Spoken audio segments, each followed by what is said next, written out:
नमस्कार, मैं बालकृष्ण मुले और आप देखना शुरू कर चुके द प्राइम टॉक का स्पेशल सेगमेंट महारथी के हमारे मेहमान बहुमुखी प्रतिभा के धनी भारतीय जनता पार्टी के वरिष्ठ नेता, मध्य प्रदेश दीनदयाल उपाध्याय स्मृति मंच के प्रदेश अध्यक्ष और इंदौर दुग्ध विक्रेता संघ के अध्यक्ष सम्मानित श्री भारत जी मथुरवाला। भारत जी, आपका स्वागत है। एक महारथी बतौर, क्योंकि आप इतने ऊर्जावान व्यक्तित्व के धनी व्यक्तित्व है कि लगातार 3 दशक से विभिन्न पदों पर काम करते आ रहे। अब कांग्रेस में रहे, पूरी शिद्दत से काम करते देखे गए। भारतीय जनता पार्टी में आए तो पूरी कर्मण्यता के साथ काम करते हुए दिखाई दे रहे, आज भी उतनी ही ऊर्जा के साथ जितनी कि युवा अवस्था में हुआ करते थे। पहली प्रतिक्रिया के रूप में क्या कहना चाहेंगे? धन्यवाद मूले जी। नमस्कार, धन्यवाद। नमस्कार जी। और सर्वप्रथम मैं ये बताना चाहता हूँ कि कोई भी व्यक्ति जी अपने जीवन को सार्थक करना है जी, तो उसको सक्रिय होना आवश्यक है और उसके अंदर उसकी भागीदारी होना चाहिए, चाहे वो मानसिक रूप से हो या शारीरिक रूप से। और ये बालकाल अवस्था से जब होती है तो निश्चित रूप से व्यक्ति अपने जीवन में जिन लक्ष्यों की ओर बढ़ता है, जिन उद्देश्यों को वो पाना चाहता है, वहाँ तक पहुँच पाता है। सबसे पहले सक्रियता उसके लिए आवश्यक है। बिल्कुल, और अपना कहीं ना कहीं 100% देना भी बहुत ज़रूरी है। जिस तरह से आप देते, आपका एक अंदाज है, आप जिस काम को करते पूरी जीवटता के साथ करते, एक वॉरियर की तरह करते, यूँ कहीं कि एक योद्धा की तरह उतर जाते ज़मीन पर। जिस तरह से हम आपको लगातार देख रहे हैं, माहिल्या की नगरी में आप जिस तरह सक्रियता दर्ज करा रहे, सामाजिक क्षेत्र में, चाहे फिर व्यापारिक क्षेत्र की क्यों न बात की जाए, धार्मिक क्षेत्र की क्यों न बात की जाए, हर क्षेत्र में आप अपने आप को 100% संपर्क में रखते हैं, लोगों से मिलते हैं और कहीं ना कहीं आपका जीवन संपर्क ही आपके कृतित्व को बयां करता है। लेकिन हम सबसे पहले बात करना चाहेंगे आपके माता पिता की, आपके पूर्वजों की, आपके परिवार की। कहाँ का परिवार रहा है, कहाँ से आपका परिवार इंदौर आया है और लगातार सफलता का परचम जो है फहरा रहा है?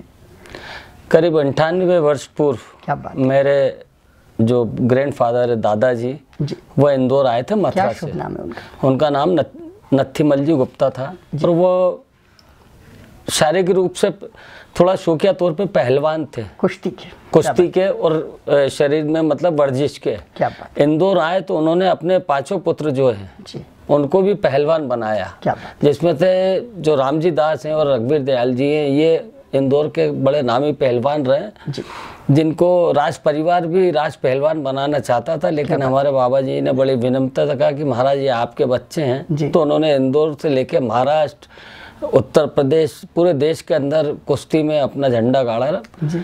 और उसी के तारतम्य में ये हमारा जो व्यवसाय है मिठाई की दुकान वो चालू हुई। हमारे बाबा का ये सोच था कि जितनी मिठाई दिन भर में बिकेगी, इंदौर आने के बाद उन्होंने डाली उतनी तो बिक जाएगी, बाकी जो रात को बचेगी मेरे 5 बच्चे जो पहलवानी करते हैं वो उनकी खुराक होगी। तो इस प्रकार हमारी जो दुकान है मथुरावाला स्वीट्स, उसकी शुरुआत हमारे दादाजी ने करी। बिल्कुल, आपसे राजनीतिक रूप से भी ढेर सारी बातें करना है, लेकिन उससे पहले आपकी व्यक्तिगत चर्चा करना चाहेंगे। आपका जो जन्म हुआ है, माता पिता कौन है, क्या नाम है उनका, किस तरह से उन्होंने आपको सीख और संस्कार दिए, जिसका असर, जिसका प्रभाव आज चूँकि आप 64 ईयर के हो गए बावजूद देखा जाता है कहीं ना कहीं वही स्वभाव आपका, विनम्रता का, कहीं ना कहीं अहंकार विहीन आपका व्यक्तित्व देखा जाता है। किस तरह की सीख मिली हुई है आपको परिवार के? मेरे पिताजी जो थे वो द्वारकादास जी गुप्ता थे और मैट्रिक करी थी और अम्बाला जाके, उस वक्त मध्य प्रदेश में मैट्रिक नहीं होती थी। क्या बात है। और देश के अंदर मैट्रिक से ऊपर पढ़ाई भी नहीं होती थी जी। और मेरी माताजी भी मैट्रिक करी हुई थी और माताजी जो है वो स्वतंत्रता संग्राम सेनानी परिवार से थी। क्या बात। मेरे जो मामा जी हैं जी, लाला काशीराम जी गुप्ता, वो राजस्थान के बड़े फ्रीडम फाइटर रहे हैं, आर्थिक रूप से भी काफ़ी मदद करते थे और उनके ऊपर काफ़ी केस लगे जी। और 1966 में उन्होंने परिवारवाद का विरोध करा था कांग्रेस में। क्या बात। उसके बाद कांग्रेस छोड़ी थी और अलवर जो राजस्थान में कॉन्स्टिट्यूंसी है वहाँ से निर्दलीय झोपड़ी चुनाव से इनके ऊपर वह चुनाव जीते थे। और जो मेरे मामा जी के बड़े सुपुत्र थे वो राजस्थान के पहले पायलट व्यक्ति थे, कैप्टन केडी गुप्ता। सन 1974 में सांता क्रूज में जो प्लेन क्रैश हुआ था जिसमें साउथ की अभिनेत्री चंद्रा और लोग मरे थे, तो उसके पायलट ही कैप्टन केडी गुप्ता जो मेरे ब्रदर थे वो रहे। और एक सिस्टर जो हैं all India medical surgeon association की अध्यक्ष रही हैं, डॉक्टर मालती गुप्ता। प्लास्टिक सर्जरी में काफ़ी उनका विदेशों में भी नाम है और इंडिया में तो है ही है जी। माता जी भी हमेशा शुरू से एक्टिव रही और भजन कीर्तन आध्यात्म से जुड़ी हुई थी जी। तो आज भी कई महिलाएं हैं जिनको आध्यात्म की ओर ले आने में मेरी माताजी का एक संपूर्ण योगदान रहा। वह साथ ही साथ हमारे परिवार को शिक्षित करने में हमारी माताजी जो हैं शकुंतला देवी, उनका काफ़ी योगदान रहा है ना। अब हम 9 भाई हैं, हमारा संयुक्त परिवार है, 9 भाई और 9 बहन का, और सबको शिक्षित करना, सबका शिक्षा और सब चीज़ देखना वो मेरी माताजी की जिम्मे थी।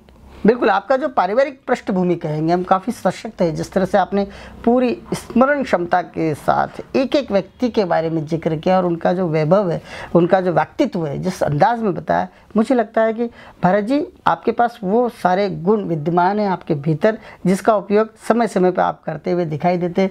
भले ही एक अंदर रहकर कार्य करना आपको काफ़ी पसंद है। आपका बाल्यकाल की बात करेंगे, कहाँ आपका स्कूलिंग हुआ है, कॉलेज लाइफ कैसी रही? सर्वप्रथम जगदालय स्कूल के अंदर हमने शिक्षा ग्रहण करी, 5वीं तक वहाँ पर स्कूल होता था जगदालय। उसके बाद जगन्नाथ स्कूल के अंदर हम आए, वहाँ से 8वीं की शिक्षा ग्रहण करी। उसके बाद गुजराती स्कूल जो है RRMB Gujarati higher secondary school, वहाँ से साइंस स्टूडेंट के रूप में मैंने जो 11th पूरी वो करी। उसके बाद गुजराती कॉलेज के ही अंदर मैंने कॉलेज में प्रवेश करके महादेव कॉलेज की PG की शिक्षा पूरी करी। जब तक शिक्षा करी उस वक्त राजनीति से काफ़ी दूर रहा। एक जो छात्र है पढ़ने वाला उसी के अंदर और खेल के अंदर अपने आप का पूरा हम दिन भर हमारी व्यस्तता उसमें रखते थे। और राजनीतिक पदार्पण कैसे हुआ फिर आपका? फिर उसके बाद कॉलेज के अंदर पैनल लड़ाई, आदरणीय सुरेश पचौरी जी जो है मेरे बड़े भाई जैसे हैं, उनसे मेरा निजी संपर्क था। जब वो प्रदेश युवक कांग्रेस के अध्यक्ष बन के आए तो निश्चित है कि एक बड़े भाई जब यदि बड़े पद पे आते हैं तो स्वागत, तो मैं भी स्वागत करने पहुंचा। लेकिन मैंने उन्होंने बड़ा स्पष्ट कहा कि साहब राजनीति में नहीं हूँ मैं, तो व्यक्तिगत आपका स्वागत एक छोटे भाई के नाते करने आया हूँ। तो उन्होंने मेरे को कहा कि नहीं, जब तुम एक अच्छे परिवार के पढ़े लिखे हो, तुम्हारा क्षेत्र के अंदर वजूद है परिवार का, तो ऐसे में तुम्हें राजनीति में आना चाहिए। उसके बाद उन्होंने उसी मन से घोषणा करी मेरे राजनीतिक जीवन की। हालांकि उस वक्त मैं थोड़ा सा उनसे बोला कि भाई साहब मेरे से चापलूसी नहीं होगी। क्या बात है, इतनी साफ गई चापलूसी जो राजनीति में होती वो नहीं होगी और एक किसी को धोखा देना मेरे को नहीं लगता। तो उन्होंने बोला कि इसकी फिक्र मत करो, बिल्कुल स्पष्ट तौर पर तुम राजनीति करो। उसके बाद मेरा राजनीतिक पदार्पण हुआ। पचौरी जी ने मेरे को प्रदेश स्तर के पदों पे रखा और काफ़ी कांग्रेस के समय तक, मतलब 2014 तक मैं आदरणीय सुरेश पचौरी जी के नेतृत्व में ही अपना राजनीतिक जीवन का सफर तय करते हुए पहले सर्वेक्षण प्रकोष्ठ का मध्य प्रदेश का चेयरमैन बना, फिर युवक मध्य प्रदेश युवक कांग्रेस का कोषाध्यक्ष रहा, फिर उसके बाद सेवा दल का स्टेट का संगठन मंत्री रहा, फिर इंदौर शहर का सेवा दल का अध्यक्ष रहा, उसके बाद स्टेट का ऑर्गेनाइजर बना सेवा दल में, और उसी के साथ साथ मुझे मध्य प्रदेश कांग्रेस व्यापार एवं उद्योग का प्रदेश अध्यक्ष आदरणीय सुरेश पचौरी जी ने बनाया। बिल्कुल, आपका व्यक्तित्व काफ़ी झुंझारू प्रवृत्ति का दिखाई देता है। एक बार हमने देखा कि जब आप 2000 में एज ए कॉर्पोरेटर चुने गए, कहीं ना कहीं आप एक ऐसे व्यक्ति जो संगठन के साथ साथ यूँ कहीं कि एज ए जनप्रतिनिधि भी काम करने का मौका मिला और लोगों ने खूब खूब खूब आशीर्वाद दिया आपके कृतित्व को। उस दौर को कैसे याद करते हैं, खासतौर से जब कैलाश विजयवर्गीय इंदौर के मेयर थे और आप कहीं ना कहीं इंदौर नगर निगम की परिषद में खूब कांग्रेस की ओर से अपनी आवाज़ को बुलंद करते थे और हर मुद्दे पर लड़ते भिड़ते भी नजर आते थे? सर्वप्रथम तो मैं ऐसे क्षेत्र से पार्षद बना कि जहाँ पर मेरे पहले कोई कांग्रेस समर्थित व्यक्ति एक भी बार चुनाव नहीं जीता। वो जनसंघ के समय से वो सीट मानी जाती थी, ऐतिहासिक संस्मरण के रूप में सुना जा सकता है। और मेरे सामने 3 कांग्रेसी दिग्गज और साथ में लड़ रहे थे। कौन कौन? आपके पूनम सिलावट लड़ रहे थे, बंसी खंडेलवाल लड़ रहे थे, और ओम सिलावट जो तुलसीराम जी सिलावट है उनके भांजे वो लड़ रहे थे, और उसके साथ साथ भारतीय जनता पार्टी से रामदास गर्ग चुनाव लड़ रहे थे, अधिकृत। हाँ, अधिकृत वो थे, और मैं निर्दलीय बल्ब चुनाव चिन्ह पे वो मेरा चुनाव था, और ईश्वर की कृपा से उस चुनाव को मैंने जीता। और जब नगर निगम में पहुंचा तो मेरा ये ध्येय था कि क्षेत्र की जनता के लिए काम करूं। बिल्कुल। और मुझे ये भी मालूम था कि चूंकि उस वक्त माननीय महापौर कैलाश जी और नगर निगम पूरी जो है भारतीय जनता पार्टी की परिषद की आई थी, ऐसी स्थिति में काम करना मुश्किल होगा। तो मुझे इस बात का संज्ञान था और मैंने शुरुआती दौर के अंदर जो अपने क्षेत्र का विकास करा, क्षेत्र में काम करा है। हालांकि आदरणीय कैलाश जी ने कभी भी काम के मामले में ये नहीं सोचा कि ये विरोधी पक्ष है तो इनको रोक दो, दलगत राजनीति से अलग हट के विकास के मामले में उन्होंने हमेशा सहयोग करा। और उसी का परिणाम है कि जब आपके एक समाचार पत्र फ्री प्रेस जर्नल ने अवार्डों की घोषणा करी, जिसमें तत्कालीन केंद्रीय मंत्री प्रहलाद पटेल जी आए हुए थे, उस वक्त उसमें मेरे को सर्वाधिक विकास करने वाले पार्षद का अवार्ड मिला। निश्चित रूप से वो एक आत्मिक खुशी थी कि एक विरोध में हूँ लेकिन सत्ता के साथ कदम ताल और जो इंदौर का नेतृत्व कर रहे हैं उनके आशीष से मैंने अपने क्षेत्र में खूब काम करा है।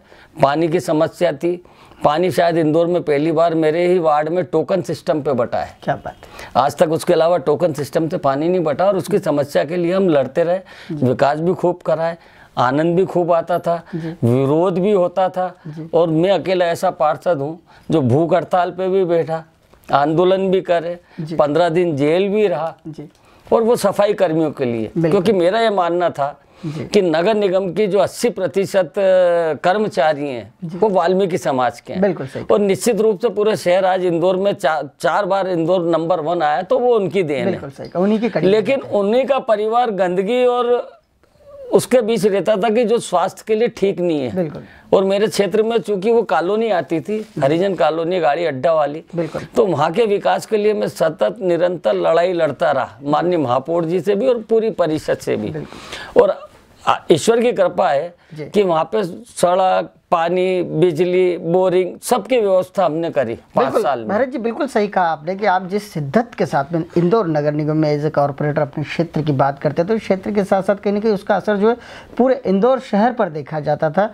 वाकई सभी लोग आपका जो 5 साल का जो टर्न था एज ए कॉर्पोरेटर उसे आज भी याद करते हैं। एक बार आप कॉर्पोरेटर बने और आज तक आपको बतौर कॉर्पोरेटर भी पहचान कहीं ना कहीं पूर्व के रूप में जरूर मिलती आ रही। आप कांग्रेस के दिग्गज नेताओं के संपर्क में भी रहे, काफ़ी बड़े लीडर्स के आपको अधीन काम करने का मौका मिला। साथ ही आपकी जो साफ गोई स्पष्टवादिता वाली जो छवि थी उसके कहीं ना कहीं वरिष्ठ नेता भी कायल है। वो कौन कौन से लीडर रहे कांग्रेस के जो इनके करीब आपको रहने का मौका मिला, आपका आप पर उनका हमेशा विश्वास बना रहा? सर्वप्रथम तो आदरणीय सुरेश पचौरी जी रहे, सुरेंद्र सिंह ठाकुर साहब रहे, उसके पूर्व में प्रकाश चंद जी सेठी, उनका मेरे पे काफ़ी स्नेह रहा। क्योंकि मैं जब उनके चुनाव में काम करता था तो निश्चित है कि हर पार्टी के अंदर कार्यकर्ता को कुछ ना कुछ धनराशि या कुछ मदद की जाती है। तो मैं बड़ी विनम्रता से हाथ जोड़ के बोलता था कि साहब मुझे पैसे की आवश्यकता नहीं, मैं सक्षम हूँ, चूँकि मैं पार्टी का कार्यकर्ता हूँ, मेरी जितनी क्षमता होगी मैं पार्टी के लिए पैसा भी लगाऊंगा, काम भी करूँगा, मेहनत भी करूँगा। ये साफ गोई जो है उस वक्त इंदौर में लोग छावनी क्षेत्र को देखने आते थे। पूरा इंदौर आता था शाम को, चारों तरफ गेट, खूब प्रचार हम करा करते थे और सामने जो जनता पार्टी थी और उनसे लड़ा करते थे। देखा जाए तो विरासत में कोई राजनीति नहीं, देश प्रेम है, राष्ट्रभक्ति है, समाज सेवा है, स्वतंत्रता आंदोलन है, लेकिन राजनीति कहीं नहीं दिखाई देती। आखिर फिर वो कौन से मार्गदर्शक है जो आप राजनीति में इतने सक्सेस हुए?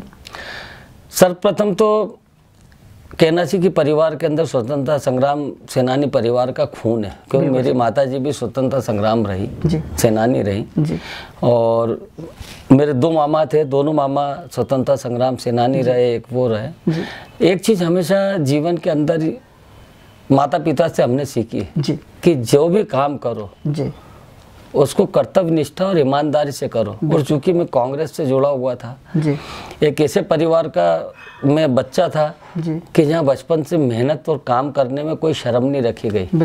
और जब काम करते हुए हमने दुकान पे झूठे गिलास भी धोए, सफाई भी करी है, असिस्टेंट का काम करा है, उसका काफ़ी करते हुए कारीगर बने, तो काम करने में कहीं शर्म नहीं आती थी। जब राजनीति में आए तो राजनीति में ऐसा लगा कि महात्मा गांधी ने कहा था कि सब अपने काम खुद करो। क्या बात है। तो सब काम मैं चाहे प्रदेश स्तर के पद पे रहा, झंडे खुद बांधता था, लोगों तो खुद मिलता था, कोई भी फंक्शन होता था उसकी तैयारी खुद खड़े रह के करवाता था, एक कार्यकर्ता के रूप में। पद आते रहते हैं, जाते रहते हैं, लेकिन मैंने एक पद जो अपने जीवन में आत्मसात कर रखा था कि जिस पार्टी का मैं सदस्य हूँ, कार्यकर्ता हूँ, उस पार्टी की कर्तव्य निष्ठा के लिए मैं सदैव कार्यकर्ता के रूप में अपने आप को खड़ा और काम करता रहा। आप काफी सक्रिय है, क्या आपको कभी विधानसभा चुनाव लड़ने का भी ऑफर मिला? जी हाँ, मेरे को मिला। आदरणीय सुरेश पचौरी जी प्रदेश अध्यक्ष, तो उन्होंने कहा कि भारत तुम कहाँ से चुनाव लड़ना चाहते हो? तो मैंने कहा भाई साहब मैं चुनाव लड़ना नहीं चाहता हूँ। उन्होंने बड़े आश्चर्य से देखा मेरी ओर और बोले क्यों, आज की तारीख में तो चुनाव लड़ना चाहता है। मैंने भाई साहब यदि सभी चुनाव लड़ लेंगे आपकी टीम के लोग, हम लोग, तो फिर आपके हाथ बन के काम कौन करेगा? पार्टी को के कार्यकर्ता कैसे मिलेंगे? तो निश्चित रूप से मैंने पार्टी में नेता बनने के बजाय एक कार्यकर्ता के रूप में अपने आप को ज्यादा सुरक्षित और खुश महसूस करता रहा। आप काफी समन्वय की राजनीति करते देखे जाते हैं, कहने कि आपके कार्य को लेकर कोई भी, चाहे वो सत्ताधारी हो चाहे विपक्ष का हो, आप किसी भी पोजीशन में बैठे हो, किसी ने कभी मना नहीं किया। बावजूद इसके आपका कांग्रेस में सम्मान था, खूब सम्मान था, आपका इंदौर शहर में बड़े सम्मान के साथ नाम लिया जाता था, काफी सकारात्मकता के साथ में नाम लिया। बावजूद इसके आपने कांग्रेस का संगठन छोड़ा और बीजेपी का दामन थामा, आखिर क्यों? सर्वप्रथम तो मैंने आदरणीय कैलाश जी को महापौर काल में देखा, उनके कार्यशैली को देखा, उनके व्यवहार को। चूंकि उनका परिवार और मेरे परिवार जो है, पूर्वज जो है, काफी अच्छे करीबी रहे, घनिष्ठ रहे। बिल्कुल। एक तो उनका व्यवहार जी, और दूसरा उनकी कार्यप्रणाली ने मुझे बहुत ज्यादा प्रभावित करा था। ओके। क्योंकि हमेशा मैं ये देखता हूँ कि राजनीति में जो विरोधी रहता है उसको दबाया जाता है। कैलाश जी के अंदर एक विशेषता है कि वो राजनीति में विरोधी हो या दोस्त हो, सबको मदद करना, सबको काम यदि व्यवस्थित है, विकास का है और बात ठीक है तो वो हमेशा मदद करते रहे। नेतृत्व को तो वो चीज, हाँ, वो चीज मेरे को काफी प्रभावित करी। वहीं दूसरी ओर कांग्रेस के अंदर जो है ठेकेदारी चल गई थी। ओके। मैं बहुत स्पष्ट कहता हूँ, कांग्रेस का एक ऐसा योद्धा रहा हूँ जिसने जीवन के 38 साल जो हैं कांग्रेस के लिए अपने जीवन के पार्टी को तन मन धन और पूरा जीवन, यानी मेरे लाइफ का जो यौवन अवस्था है वो कांग्रेस को दी। सबसे ज्यादा जो एनर्जेटिक अवस्था, जब कांग्रेस ने निर्दलीय चुनाव लड़ाया था मुझे, तो मैं चुनाव जीता। जब कांग्रेस ने टिकट दिया तो क्षेत्र के विधायक और बड़े नेता मुझे हराने आ गए। तो यदि जिस सेना के सैनिक को सेनापति मारने लगे तो ऐसी सेना में रहना मतलब आत्महत्या करने के बराबर है। बिल्कुल। और मेरे जैसा व्यक्ति जिसने जीवन के अंदर कभी ना एक पैसे का चंदा लिया हो, ना किसी से डरा हो, ना किसी को गलत काम के लिए प्रोटेक्शन करा हो, एक भी काम नहीं करा, और मेरे जैसा व्यक्ति यदि वो सहन कर रहा है तो निश्चित रूप से दुख होता। इसलिए मैंने सर्वप्रथम कांग्रेस छोड़ी, आदरणीय कैलाश जी के नेतृत्व में भारतीय जनता पार्टी काम करी और उस दिन से निरंतर मैं भारतीय जनता पार्टी के कार्यकर्ता के रूप में कार्य कर रहा हूं। मैंने आज तक भारतीय जनता पार्टी हो या कांग्रेस हो उसमें कभी ये नहीं कहा कि मेरे को पद चाहिए या मैंने पद के लिए कोई लॉबिंग करी। मैंने कभी लॉबिंग नहीं करी। यदि पार्टी उचित समझती है मेरे को कि मैं यहाँ उपयोगी हूँ, पार्टी जो दायित्व देती है उस दायित्व का निर्वहन करता हूँ। बिल्कुल सही कहा। लेकिन कुछ पद ऐसे जिन पर आप बरसों बरस से कहीं दशकों से टिके हुए, जैसे कि बात की जाए मध्य प्रदेश दुग्ध विक्रेता संघ की, कहीं ना कहीं आप सर्वव्यापी रूप से वहाँ काम कर रहे हैं। इंदौर दुग्ध विक्रेता संघ में पिछले 3 दशक से जमे हुए लगातार दूध व्यापारियों के लिए तो ठीक है किसानों के हितों की खूब बातें करते हैं। किस तरह मैनेजमेंट जमाते हैं, क्या है आखिर आपका गोल? ग्रामीण क्षेत्र में बचपन से हम दूध लेने जाते रहे, तो निश्चित रूप से ग्रामीण परिवेश जो गांव के लोग हैं उस परिवेश से बहुत अच्छे से वाकिफ रहे। यहाँ पर दूध का धंधा करते थे, उससे भी हम लोग वाकिफ रहे। तो एक इंसान के अंदर कहीं ना कहीं सोच आता है, बिल्कुल, कि मैं जिससे जुड़ा हूँ उसके हित में क्या करूँ। क्या बात है, खूब सुंदर। चाहे वो उपभोक्ता हो या उत्पादक हो, किसान हो। आज मेरे पूर्व में जब नारायण सिंह जी यादव थे उनसे एक चीज सीखी थी मैंने कि दूध है तो व्यापार है। क्या बात है। यदि किसान को आप उसकी उत्पादन लागत मूल्य मिलेगी तो दूध पैदा नहीं करेगा और निश्चित रूप से काला बाजारी होगी। और बीच में 1 साल ऐसा हुआ। क्या बात है। तो हमेशा हमने ये सोचा कि उत्पादन को उत्पादक लागत मूल्य मिले उसको जी, और उपभोक्ता पे अतिरिक्त लोड ना आए। और ये ईश्वर का सौभाग्य है कि आज जो हम बैठ के तय करते हैं, दूध विक्रेता संघ की कार्यकारिणी, पूरे साल भर इंदौर जिले ही नहीं पूरे मध्य प्रदेश के अंदर उस भाव से दूध के भाव तय होते हैं। यानी एक ये विश्वसनीयता ईश्वर की देन है और जिसको हम निष्ठा और ईमानदारी से निर्वहन करते हैं कि किसान को उसकी उत्पादन लागत मिले। आज से करीब 20 वर्ष पूर्व मुझे खरीदने की कुछ लोगों ने कोशिश भी करी थी। क्या बात है। लेकिन मैंने उनको ये कहा था कि मैं भेड़ बकरी की जो बिकाऊ हूँ, और उस वक्त मैंने उन लोगों का कोल्ड स्टोर में सड़ा चक्का कीड़े जाता हुआ वो उस वक्त जब्त करवाया था जब स्वास्थ्य पदाधिकारी नगर निगम में डॉक्टर ए के पुराणिक होते थे। सिर्फ उनको एक संदेश देना था कि आप मुझे खरीदने की कोशिश मत करो, न्याय है, मेरे को उपभोक्ता को भी देखना और उत्पादक को भी देखना है। अभी वर्तमान लॉकडाउन के समय में मुझे जब ऐसा लगा कि कांग्रेस का जो संचालक मंडल कमलनाथ जी की सरकार में आदरणीय मोती सिंह पटेल सांची में बैठे थे, उन्होंने 7 रुपये फैट यानी 42 रुपये प्रति लीटर के हिसाब से किसान को दूध दे रहे थे।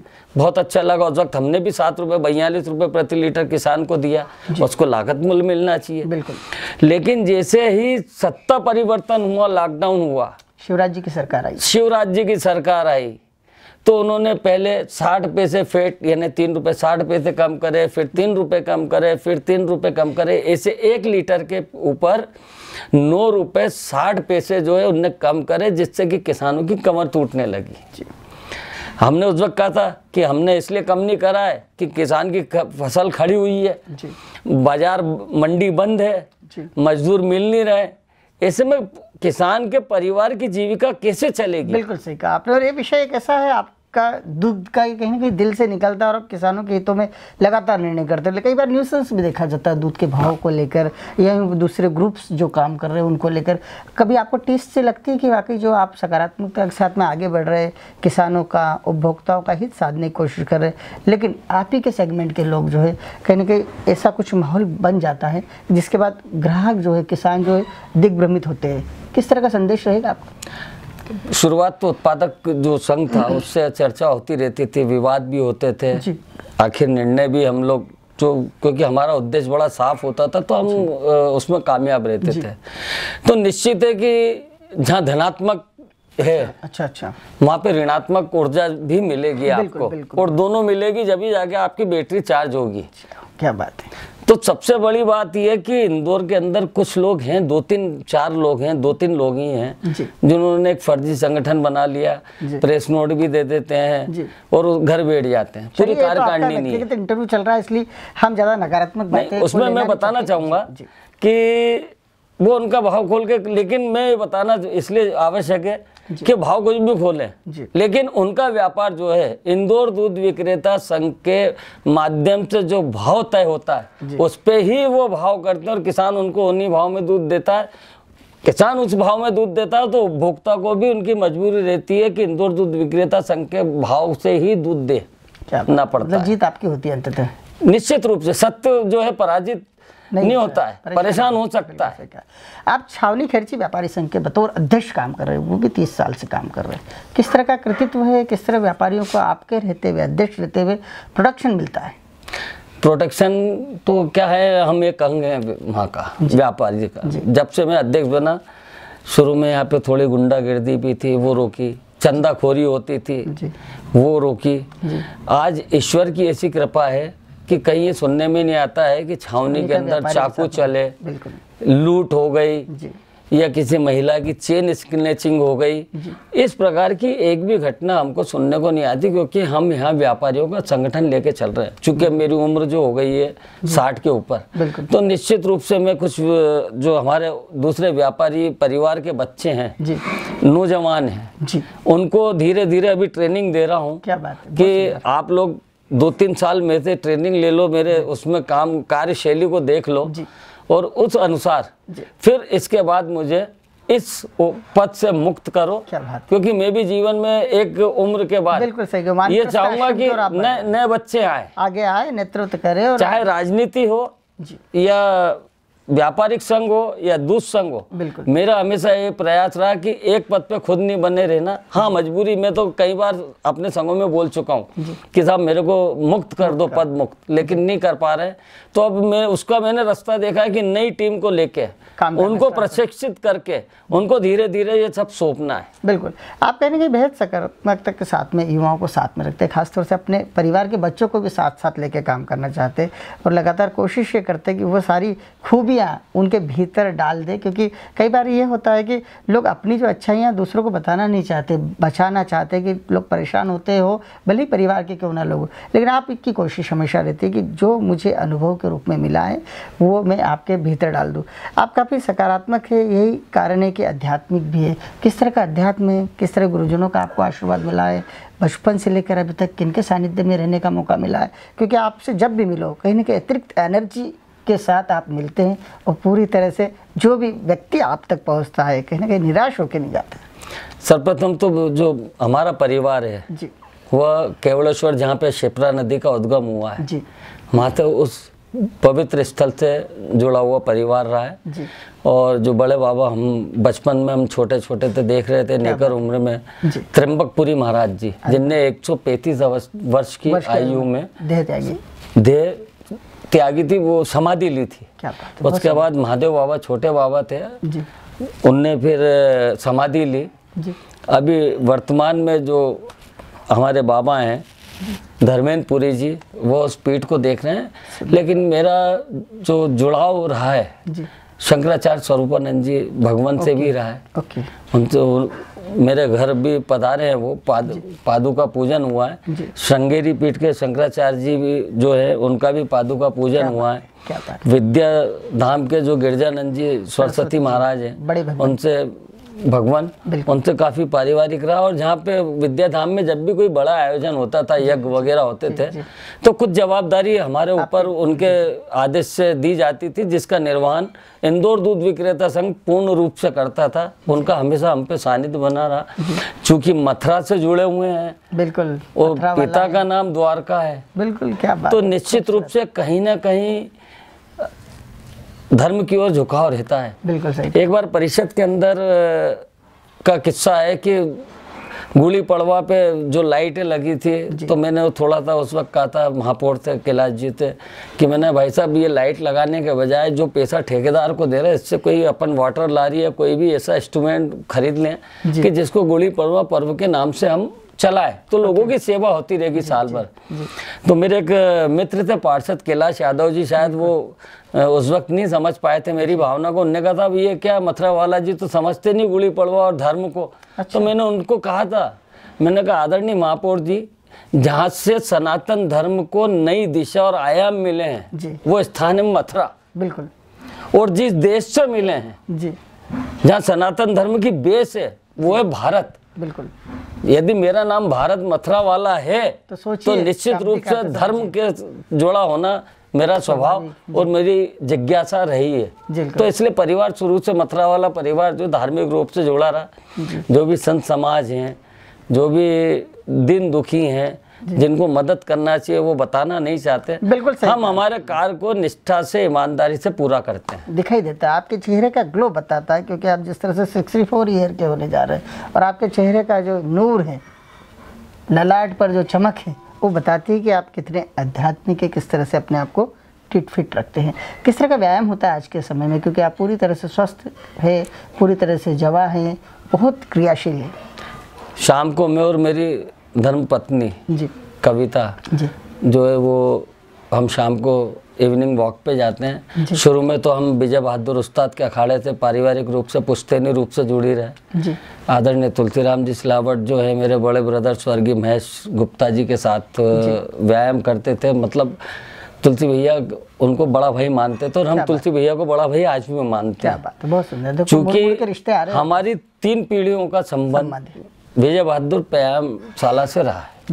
तो निश्चित रूप से पहलवानों का शौक हमारे जो पूर्वज हैं उनको रहा। मास्टर चंगीराम वगैरह सब मेरे यहाँ दुकान पे भी आते रहे, जुड़े रहे। नारायण सिंह जी यादव जो थे वो हमारे परिवार से काफ़ी घनिष्ठ है। काफ़ी पहलवान लोग, हम तो नाम सुनते हैं, गामा पहलवान और बहुत से पहलवानों के हमने नाम सुने। और चूंकि हमारा परिवार पहलवान का, तो हम व्यायाम शुरू से करते हैं। बिल्कुल। जो बचपन में व्यायाम करा है वो आज भी हमारे, इन्हें 62 साल की उम्र में आज भी हमारे काम आ रहा है। उससे हमारे अंदर स्फूर्ति और फिटनेस बनी हुई है। बिल्कुल। और देसी व्यायाम करा है हमने, मेहनत करी है। आज आप देख लो, तुलसीराम जी सिलावट है, छोटे यादव जी हैं, या बंडू पहलवान हैं, या हमारे जो बड़े ब्रदर हैं स्वरूप भैया हैं, गिरिराज भैया हैं, गणेश भैया हैं, हम सब भाई जो है उस व्यायाम की बदौलत आज शारीरिक रूप से फुल फिट हैं। और ईश्वर की कृपा से किसी को कोई ऐसी मेजर बीमारी नहीं है कि जिससे नुकसान हो। भारत जी का देखा जाए तो जीवन जो है काफ़ी व्यापक है, और 64 साल की उम्र में यूँ कहे कि 120 साल से ज़्यादा आप क्रियाशील रहे। क्योंकि कहा जाता है कि मनुष्य जब दिन रात सक्रिय रहता है, जो व्यक्ति सुबह 7 बजे सोकर उठता है और शाम को 7 बजे वापस सो जाता है, तो भले ही उसकी उम्र 100 साल हो जाए, वो 50 साल का ही गिना जाता है। लेकिन आपने जिस तरह से अपने जीवन को जिया है और हर आयाम को जीने की कोशिश की, वाकई आपका कृतित्व देखते ही बनता है। और माँ अहिल्या की नगरी में जो आपने नाम कमाया, पूरे प्रदेश भर में एक पहचान बनाई, एक अमिट पहचान बनाई, वाकई तारीफ के काबिल है। आपने द प्राइम टॉक से चर्चा की, बतौर महारथी चर्चा की, इसके लिए आपका हृदय से बहुत बहुत धन्यवाद। नमस्कार। नमस्कार, धन्यवाद। धन्यवाद।